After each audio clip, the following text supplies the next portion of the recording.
Hey everyone, मैं प्रिया बर्नवाल और we learning में आपका स्वागत है। तो जून 2020 के पीवाईक्यूज़ की सीरीज़ को कंटिन्यू करते हुए आज हम करने वाले हैं लीगल एस्पेक्ट्स ऑफ बिजनेस के क्वेश्चंस।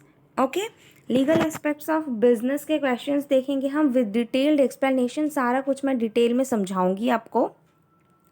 आपको पता है 2 शिफ्ट में हमारे एग्ज़ाम हुए थे जून 2020 में, तो मैं शिफ्ट 1 के क्वेश्चंस लेकर आई हूँ। दोनों शिफ्ट के नहीं ला पाई वरना वीडियो बहुत लंबी हो जाती।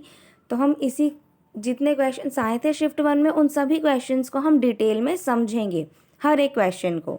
ओके, और अगर आपको ऐसी ही वीडियोस रेगुलरली चाहिए, आप भी अच्छे से प्रिपेयर करना चाहते हो यूजीसी नेट कॉमर्स एस्पिरेंट्स के लिए, ये चैनल बहुत इंपॉर्टेंट है। आपको क्या करना है, सब्सक्राइब कर लेना है चैनल को, बेल आइकन को भी प्रेस कर लेना सो दैट रेगुलरली नोटिफिकेशंस आते रहें आपके फ़ोन पे। ओके, तो चलो आगे बढ़ते हैं। आपको आंसर कैसे करना है क्वेश्चन, तो वीडियो को पॉज करके खुद से पहले आंसर करने की कोशिश करना। अगर आपने पढ़ रखा है ये यूनिट तो, और नहीं पढ़ा तो गो विद द फ्लो, मैं करवाऊंगी। आप देखना किस तरह के क्वेश्चंस आते हैं और आपको किस तरह से प्रिपेयर करना है। सो फर्स्ट क्वेश्चन क्या है आपका फर्स्ट क्वेश्चन है आपका, which of the following is not an implied condition in a contract of sale. Contract of sale में इसमें से कौन से इम्प्लाइड कंडीशन में नहीं आता। ओके, फर्स्ट है कंडीशन एज टू क्वालिटी और fitness, condition as to merchantable quality, condition as to wholesomeness, या फिर condition as to free from encumbrances. तो not an implied condition, implied condition का मतलब क्या होता है पहले वो समझो। तो इम्प्लाइड कंडीशन मीन्स जो इम्प्लाइड है, जो हमें पता है कि ये होना ही है, चाहे वो लिखा हो या बोला गया हो या ना बोला गया हो, बट ये होनी ही चाहिए। जैसे हमें पता है हम बस में चढ़ेंगे कहीं जाने के लिए तो हमें टिकट लेना ही पड़ेगा, उसकी पेमेंट करनी ही पड़ेगी, तो वो इम्प्लाइड है, वो किसी को बोलने की ज़रूरत नहीं है। वैसे ही कॉन्ट्रैक्ट ऑफ सेल में इसमें से कौन सा इम्प्लाइड कंडीशन में नहीं आता। So the answer for this particular question is answer number 4, condition as to free from encumbrances. Okay, ये आपका आंसर है। अब हम एक्सप्लेनेशन देखते हैं, एक्सप्लेनेशन क्या है इसकी। तो इम्प्लाइड कंडीशंस एंड वारंटीज, सी ये जो हमने अभी देखा ना, जो आंसर है आपका free from encumbrances, condition as to free from encumbrances का मतलब क्या है कि फ्रीडम होना, ये जो बोझ है, भार है, उससे फ्रीडम होना। तो ये किसका पॉइंट है, ये आता है आपका इम्प्लाइड वारंटीज़ के अंदर। अब see implied conditions and implied warranties ये 2 डिफरेंट चीज़ें हैं। तो इम्प्लाइड कंडीशन का में कौन सी चीज़ें आती हैं, condition as to title, means title transfer होना चाहिए बायर के हाथ में, ये कंडीशन है, इम्प्लाइड कंडीशन है। ओके, सेकेंड इम्प्लाइड कंडीशन क्या है, तो condition as to description. Third है condition as to sample, means description और सैम्पल भी ट्रांसफ़र होना चाहिए, डिस्क्रिप्शन होनी चाहिए जब भी आप कॉन्ट्रैक्ट कर रहे हो, सैम्पल भी हमें मिलनी चाहिए। Okay, condition as to quality and fitness, quality products होने चाहिए, कॉन्ट्रैक्ट जो कर रहे हैं हम उसमें क्वालिटी होनी चाहिए, फिटनेस होनी चाहिए उस प्रोडक्ट में। Condition as to merchantability means, merchantability means ये ट्रेडिंग के लायक होना चाहिए, मर्केंट के लायक होना चाहिए। Condition implied by customs, condition as to wholesomeness, wholesomeness का मतलब क्या होता है, मीन्स आप ये इम्प्लाइड होना चाहिए कि आप जो प्रोडक्ट ले रहे हो वो पूरा हो, कंप्लीट हो। ओके, मीन्स अगर आप मिल्क लेते हो तो milk should be free from germs, quantity पूरी होनी चाहिए और वो जर्म्स से फ्री होनी चाहिए। ओके, तो ये सारे इम्प्लाइड कंडीशंस में आते हैं। अब इम्प्लाइड वारंटीज़ में क्या आता है, तो वारंटी ऑफ क्वाइट पोजेशन।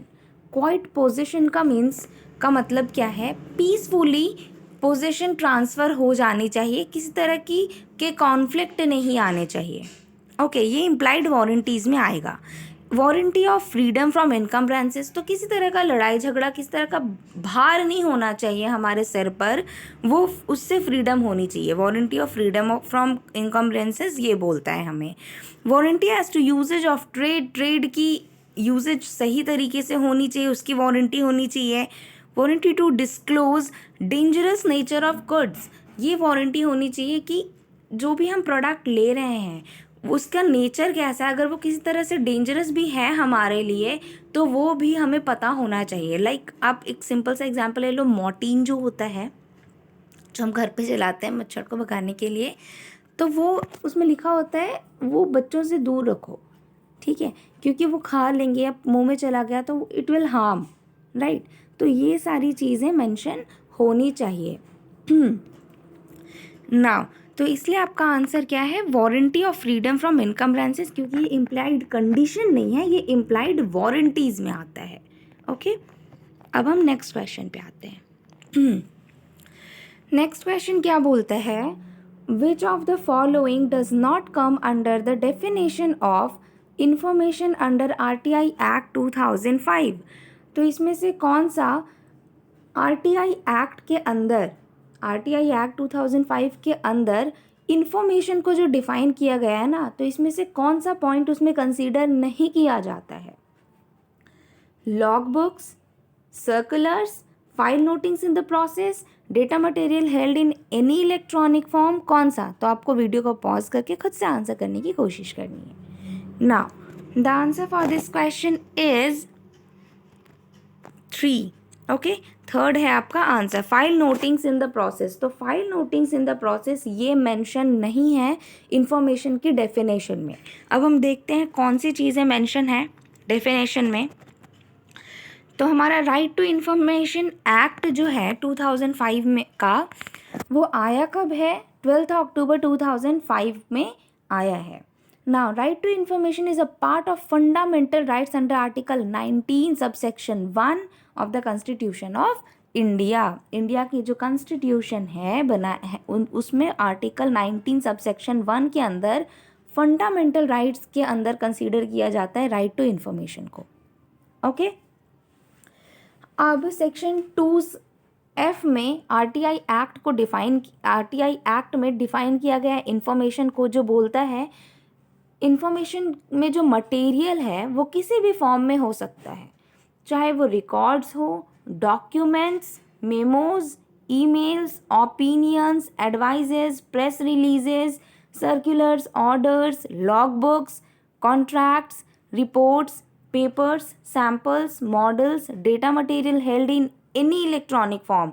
कोई डेटा कुछ भी डेटा जो इलेक्ट्रॉनिक फॉर्म में भी हो रहा है तो वो भी इन राइट टू इन्फॉर्मेशन में आता है। ये पहले कंसीडर नहीं किया जाता था, बट अब सारी चीज़ें जब इलेक्ट्रॉनिकली हो रही हैं तो ये चीज़ें भी कंसीडर करने की जा रही हैं अब।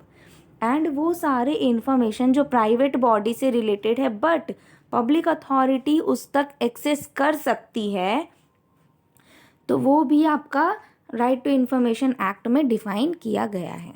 ओके, नाउ नेक्स्ट क्वेश्चन पे आते हैं। नेक्स्ट क्वेश्चन क्या बोलता है, under which section of information technology act of 2000 updated in 2008 stealing any digital asset और information is considered as cyber crime. क्या बोला जाता है, इंफॉर्मेशन टेक्नोलॉजी एक्ट जो है हमारा 2000 का जो अपडेट हुआ है 2008 में, उसमें ये टर्म आया है, उसमें क्या बोला गया है, किसी भी डिजिटल एसेट को या इंफॉर्मेशन को अगर आप चुरा लेते हो तो वो साइबर क्राइम माना जाता है। किस सेक्शन के अंदर, सेक्शन 65, 65D, 67 या फिर 70, किसके अंदर आता है वो। तो चलो देखते हैं आंसर क्या होगा। आंसर है इस क्वेश्चन का 65। सेक्शन 65 के अंदर बोला गया है कि किसी भी डिजिटल एसेट या इंफॉर्मेशन को अगर आप चुरा लेते हो तो वो साइबर क्राइम माना जाएगा। ओके, और ये किस में आता है, तो IT एक्ट में ऑफेंसेस एंड पेनाल्टीज़ की कैटेगरी में ये आपका बताया गया है। इसमें क्या बोलते हैं, whoever knowingly और intentionally conceals, कोई भी चाहे वो जानबूझकर इंटेंशनली चुरा ले या फिर डिस्ट्रॉय कर दे या किसी ऑल्टर कर दे, चेंजेस कर दे किसी भी कंप्यूटर सोर्स कोड को जो कंप्यूटर या कंप्यूटर प्रोग्राम या कंप्यूटर सिस्टम या कंप्यूटर नेटवर्क में यूज़ हो रहा है, तो वो क्या कहलाएगा आपका, वो होगा आपका साइबर क्राइम। ओके, और इसके लिए पेनाल्टीज़ किस तरह से रखी गई हैं, तो 3 साल या फिर फाइन लगेगा आपको 2 lakhs का, या दोनों ही चार्ज किए जा सकते हैं। ओके, तो ये है आपका पेनाल्टी। ओके, किसके लिए? साइबर क्राइम के लिए। आई होप आपको समझ आ गया हो। नेक्स्ट क्वेश्चन पे चलते हैं। हाँ, नेक्स्ट क्वेश्चन क्या बोलता है?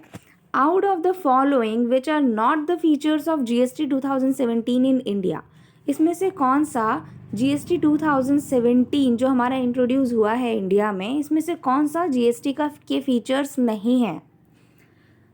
तो फर्स्ट है आपका GST सारे goods, GST is applicable on supply of goods and services, goods and services के सप्लाई पे GST लगता है। सेकेंड पॉइंट है GST principle of origin based taxation पे बेस्ड है, और ये डेस्टिनेशन बेस्ड पे बेस्ड ऑन कंजम्पशन को इग्नोर करता है। ओके, नेक्स्ट पॉइंट क्या है? Import of goods is treated as inter state supplies. Import जब करवाते हैं हम गुड्स को, तो वो इंटर स्टेट सप्लाईज के जैसे ट्रीट की जाती हैं, and would be subject to IGST in addition to applicable custom duties. Next क्या है? It is a dual taxation with center and state simultaneously levying it on a common base। ये dual taxation पे based है, जिसमें central और state government दोनों ही मिलकर common base tax ले रहे होते हैं। नेक्स्ट है आपका GST is applicable to all goods and services without any exemptions. GST सारे गुड्स एंड सर्विसेज पे एप्लीकेबल है और इसमें कोई एग्जेम्पशन नहीं होता, नहीं मिलता। ओके, अब आपको क्या बताना है? इसमें से कौन सा करेक्ट आंसर है वो बताना है। क्या ABE only, BCE only, BE only, या फिर CD ओनली? तो वीडियो को पॉज करो। GST बहुत ही कॉमन टॉपिक है, ये आपको आ जाएगा आंसर। पॉज करके खुद से आंसर करने की ट्राई करो। Now the answer for this question is third, B and E only. B and E आपका क्यों रॉन्ग है, क्यों ये GST का फीचर नहीं है? तो पहले पॉइंट B को समझते हैं। पॉइंट B में क्या है? GST बेस्ड है principal of origin based taxation पे। ओरिजिन मीन्स जहाँ से सामान निकला है, क्या उस पे GST लग जाता है, या फिर फाइनल कंज्यूमर के पे GST लगता है?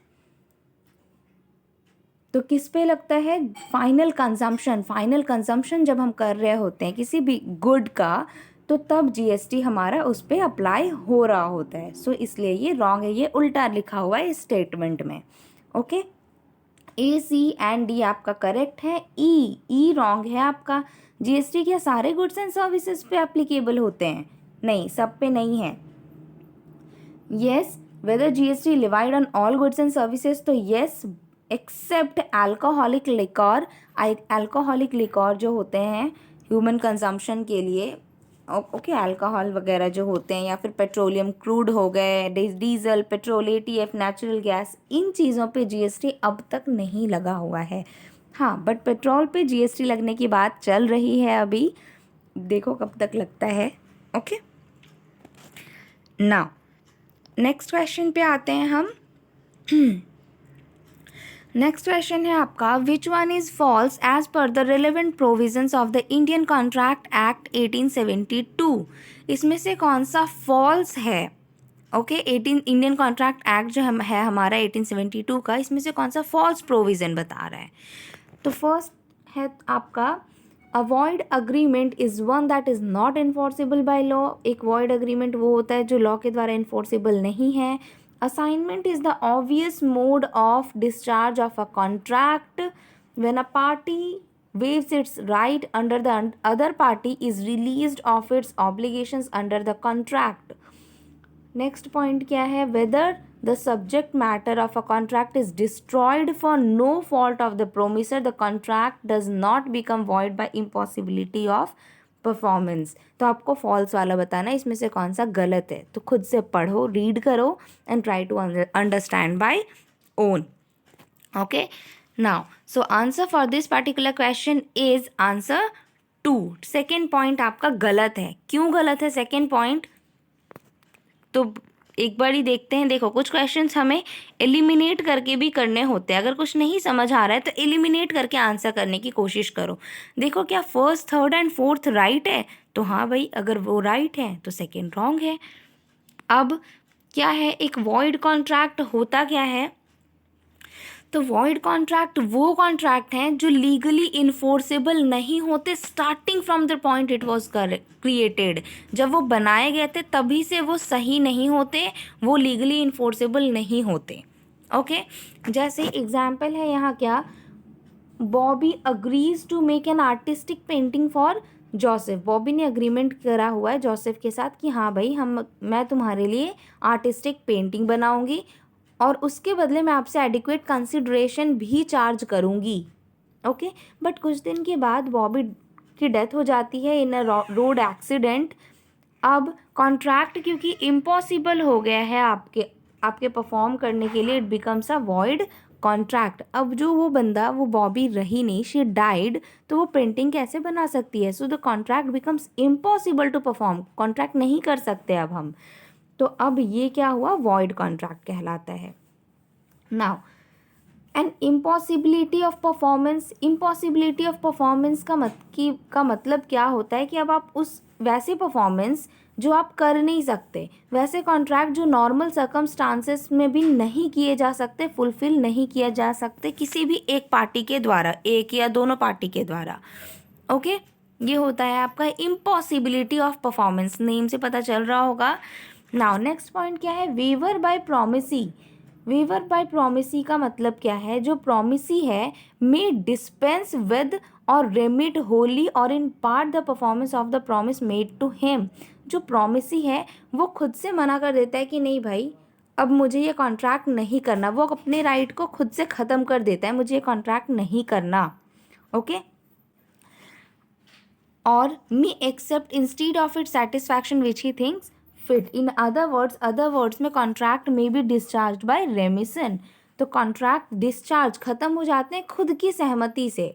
खुद प्रोमिस ही मना कर रहा है कि नहीं मुझे आगे नहीं बढ़ना इस कॉन्ट्रैक्ट में, मैं अपने राइट नहीं लेना चाहता। ओके, तो ये कहलाता है waiver by promisee. So this are the explanation for above question. Now next question पे चलते हैं।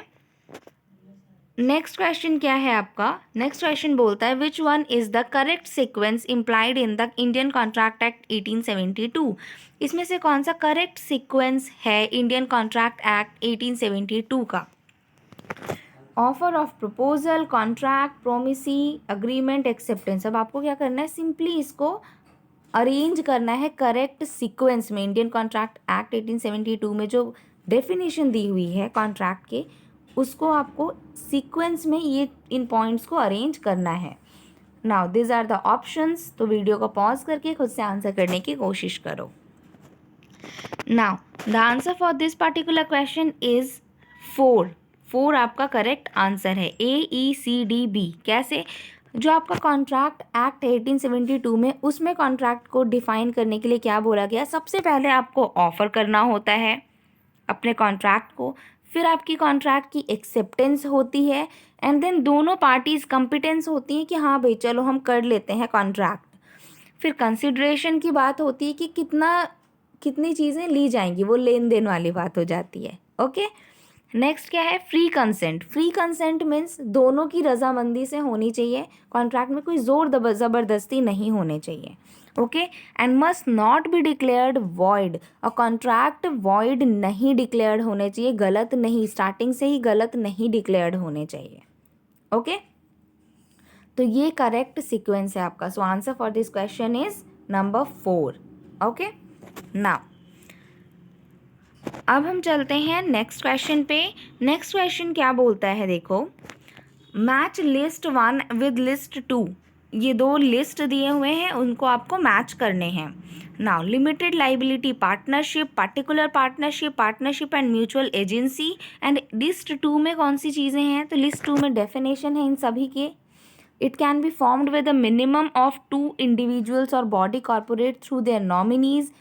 सेकेंड पॉइंट बोलता है it is formed for a specific venture और for a particular period. Third बोलता है it is an association of 2 और more individuals. Fourth बोलता है A party is both an agent and a principal in a partnership firm. So what will be the answer for this question? आप match करो, match करके try करो खुद से answer करने की. Now the answer for this question is number 2. Number 2 आपका answer हुआ. A का 2, B का 3 हो जाएगा. A का 2 means limited liability partnership. It is formed for a specific venture और for a particular period. Limited liability partnership LLP जो होती हैं वो एक स्पेसिफिक पीरियड के लिए ही होती है. एक स्पेसिफिक वेंचर, एक स्पेसिफिक पर्पस को फुलफिल करने के लिए ही बनाई जाती है कुछ समय के लिए. ओके. नाउ पर्टिकुलर पार्टनरशिप क्या होती है? तो ये एक एसोसिएशन होती है 2 और मोर इंडिविजुअल्स की. ओके. नाउ नॉर्मल पार्टनरशिप क्या होती है? तो it can be formed with a minimum of 2 individuals और body corporate through their nominees. Nominees भी होते हैं पार्टनरशिप में. मिनिमम 2 लोगों को मिला करके बनाई जाती हैं पार्टनरशिप. Now mutual agency. तो mutual agency a partner is both. जब एक पार्टनर एजेंट भी है और प्रिंसिपल भी है अपने पार्टनरशिप फर्म में, तो वो होता है म्यूचुअल एजेंसी. नाउ अब हम LLP के बारे में थोड़ा पढ़ लेते हैं. वो काफ़ी इंपॉर्टेंट है हमारे लिए. तो फीचर्स क्या हैं LLP के? तो LLP एक सेपरेट सिंगल एंटिटी होता है. मिनिमम 2 पार्टनर्स रिक्वायर्ड हैं LLP को बनाने के लिए भी. एंड कोई रिक्वायरमेंट नहीं होती, कोई मिनिमम कैपिटल कंट्रीब्यूशन नहीं होता. लाइक अपना पार्टनरशिप जो होता है उसमें मिनिमम कैपिटल कंट्रीब्यूशन होता है बट LLP में आपका ऐसा कुछ मिनिमम कैपिटल कंट्रीब्यूशन जैसा नहीं होता. नाउ नेक्स्ट क्या है आपका? Provision for firms, private limited companies, unlisted companies to convert into LLPs. ये प्रोविज़न है कि किसी भी फर्म को, प्राइवेट लिमिटेड कंपनीज को या अनलिस्टेड कंपनीज को आप इजीली LLPs में कन्वर्ट. नाउ नेक्स्ट क्या है आपका? The mutual rights between the partners of LLP are governed by LLP agreement. अब LLP अग्रीमेंट में बोला गया है म्यूचुअल राइट्स होते हैं पार्टनर्स के. Okay. Mutual rights between the partners वो किस में मेंशन होता है? LLP अग्रीमेंट में मेंशन होता है कि म्यूचुअल राइट्स होते हैं LLP में जितने पार्टनर्स हैं उनके. ओके. नाउ आई होप आपको समझ आ गई होंगी ये चीज़ें. अब हम नेक्स्ट क्वेश्चन पे चलते हैं. नेक्स्ट क्वेश्चन क्या बोलता है? Out of the following statements which is not correct about the RTI act 2009. इसमें से कौन सा RTI एक्ट 2009 के बारे में करेक्ट नहीं है? तो फर्स्ट है आपका RTI act come into force from October 13, 2005. या फिर any citizen may request information from a public authority both government and private. Okay. Next क्या है? Reply from information asked can be given with in 30 days. Reply जो आ रहे हैं वो 30 days में आ जाने चाहिए. या फिर नेक्स्ट है आपके there is a nominal application fee that are needs to pay to get information under the RTI application. एक नॉमिनल एप्लीकेशन फ़ी देना होता है इन्फॉर्मेशन को निकलवाने के लिए. नेक्स्ट पॉइंट है इन्फॉर्मेशन लेने के लिए कितनी फ़ीस देनी पड़ती है? तो 10 रुपीज़ पर page of information for central government departments. पर पेज 10 रुपीज़ देने पड़ते हैं. तो आपको बताना है इसमें से कौन सा करेक्ट नहीं है, कौन सा ऑप्शन ये सही नहीं है. A B E only, BE only, CE only या फिर BCD ओनली. कौन सा आपका करेक्ट आंसर होगा? So the answer for this question is 2. Second आपका आंसर है. अब सेकेंड आंसर BE ओनली, ये आपका आंसर कैसे है? तो कोई भी सिटीजन इन्फॉर्मेशन निकलवा सकता है but from a public authority only. Private नहीं आता, ओनली पब्लिक अथॉरिटी से वो करवाई जा सकती हैं. नाउ रिप्लाई फॉर्म इन्फॉर्मेशन ये सही है आपका. पॉइंट E भी गलत है. क्यों? क्योंकि देखो पॉइंट E में बोला गया ₹10 पर पेज. पर पेज ऑफ इन्फॉर्मेशन आपका ₹10 नहीं लगता. एक नॉमिनल चार्ज, एक नॉमिनल फ़ी चार्ज की जाती हैं जो होती हैं 10 रुपये की पर, बट वो पर पेज नहीं लगता. ओके. पूरी की पूरी इन्फॉर्मेशन निकलवाने की ही 10 रुपये ही लगते हैं. ओके. सो E रॉन्ग है आपका और पॉइंट B भी रॉन्ग है. नाउ अब हम नेक्स्ट क्वेश्चन पे आते हैं. नेक्स्ट क्वेश्चन क्या बोलता है? असर्शन एंड रीजनिंग का क्वेश्चन है. अब असर्शन क्या है? Trademark registration gives exclusive proprietary rights to the trademark owner. जो ट्रेडमार्क की रजिस्ट्रेशन होती है वो एक्सक्लूसिव प्रोप्राइटरी राइट प्रोवाइड करती है ट्रेडमार्क के ओनर्स को। ये असर्शन है। रीज़न क्या है? A trademark is a recognisable sign, design or expression which identifies products or services of a particular source from those of others and are used to claim exclusive proprietary right. Sorry, it's not rights. ये rights नहीं होगा, ये rights है. Okay, rights of products and services. Okay तो एक trademark एक recognisable sign, design या expression होता है जो एक प्रोडक्ट को आइडेंटिफाई, एक प्रोडक्ट या सर्विस को आइडेंटिफाई करने में हेल्प करता है, उसको एक एक्सक्लूसिव प्रोप्राइटरी राइट प्रोवाइड करता है। तो अब आपको बताना है इसमें क्या ये दोनों ही सही हैं और आर करेक्ट एक्सप्लेनेशन है ए का, या फिर दोनों सही हैं बट आर करेक्ट एक्सप्लेनेशन नहीं है ए का, या फिर ए ट्रू है सही है बट आर फॉल्स है, या ए फॉल्स है बट आर ट्रू है। तो आप वीडियो को पॉज करो और खुद से आंसर करने की कोशिश करो। Now the answer for this particular question is 1। दोनों ही सही हैं। अब असर्शन रीजनिंग के क्वेश्चन को करने का एक बहुत ही सिंपल सा तरीका क्या है, असर्शन जब आपको पता चल गया हो कि दोनों ही सही हैं, असर्शन रीजनिंग, तो अब ये करेक्ट एक्सप्लेनेशन है या नहीं है, तो आपको पढ़ना कैसे है, बिकॉज ऐड करके पढ़ना है। Means trademark registration gives exclusive proprietary rights to the trademark owner. Trademark registration करवाने पे वो ट्रेडमार्क के ओनर को एक्सक्लूसिव राइट प्रोवाइड करता है, क्योंकि बिकॉज एक ट्रेडमार्क एक रिकॉग्नाइजेबल साइन, डिज़ाइन या एक्सप्रेशन होता है जो किसी भी प्रोडक्ट को आइडेंटिफाई करने में हेल्प करता है और एक्सक्लूसिव प्रोप्राइटरी राइट प्रोवाइड करता है। तो भाई बिल्कुल सही है। So both are true and R is the correct explanation of A. Okay, now यहाँ मैंने आपको बताया हुआ है ट्रेडमार्क एक्ट कहाँ मेंशन है, तो ये कब आया है, तो 1999 का एक्ट है ट्रेडमार्क का। ट्रेडमार्क क्या होता है, ये एक वर्ड, फ्रेज, सिंबल या डिज़ाइन होता है जो एक पर्टिकुलर प्रोडक्ट को दूसरे प्रोडक्ट्स से अलग करता है। ओके, लाइक वी लर्निंग का आपने लोगो देखा होगा, वी लर्निंग का लोगो देखो तो पता चल जाएगा अच्छा ये वी लर्निंग का लोगो है ना, क्योंकि वो अलग है और सभी चीज़ों से और सभी दूसरे चैनल से ना। अब है ट्रेडमार्क हमें हेल्प क्या करता है, तो वो मैंने आपको बता दिया, कॉम्पिटिटर्स से अलग रखता है। And trademark indicate a consistent level of quality of your products and services. अब आपको पता है ट्रेडमार्क एक अलग बिल्कुल डिफरेंट शो कर रहा होता है, तो आपको उसे देखकर पता चलता है कि वहाँ कैसे प्रोडक्ट्स प्रोवाइड किए जाते हैं, कैसे क्वालिटी के सर्विसेज होते हैं, right. Awareness of your brand and the goodwill embodied in your trademark. आपके ब्रांड की अवेयरनेस, कितने लोगों को पता हो रहा है, गुडविल कैसी है, ये सारा कहाँ मेंशन होता है, आपका ट्रेडमार्क में मेंशन होता है। और इसको बनाने में डिकेड्स लग जाते हैं, बहुत समय लग जाता है। ओके, सो आई होप आपको क्लासेस अच्छी लगी हो। इतने ही क्वेश्चंस आए थे शिफ्ट 1 में, ये सारे हमने डिस्कस कर लिए। अब आप मुझे कमेंट करके ज़रूर बताना कि मैं शिफ्ट 1 के लीगल एस्पेक्ट्स के क्वेश्चन, शिफ्ट 2 लीगल एस्पेक्ट्स के शिफ्ट 2 के क्वेश्चंस लेकर आऊँ, या फिर किसी और यूनिट पे आप क्वेश्चंस चाहते हो। ओके, तो कमेंट करके ज़रूर बताना, और वीडियो अच्छी लगी हो तो लाइक कर लेना, और सब्सक्राइब नहीं किया तो चैनल को सब्सक्राइब करना मत भूलना। और ये है मेरा, अगर आप कोर्स लेना चाहते हो, अच्छे से प्रिपरेशन करना चाहते हो अपने कॉमर्स के लिए, मई 2021 एग्ज़ाम के लिए, तो आपको ज़्यादा नहीं सोचना, फुल गाइडेंस यहाँ मैं प्रोवाइड करूँगी आपको। अच्छे से क्लासेस चलेंगी, प्रैक्टिस टेस्ट होंगे, बहुत सारे MCQs हैं, प्रीवियस ईयर क्वेश्चंस हैं बिल्कुल अच्छे से, तो सारा कुछ आपको मिलेगा मेरे कोर्स में। आपको कोर्स के लेने के लिए करना क्या है, कॉल या व्हाट्सएप करना है मेरे इस नंबर पे। इसके थ्रू आप अपनी प्रिपरेशन बेस्ट तरीके से कर सकते हो, and you can qualify your exam in 1 go.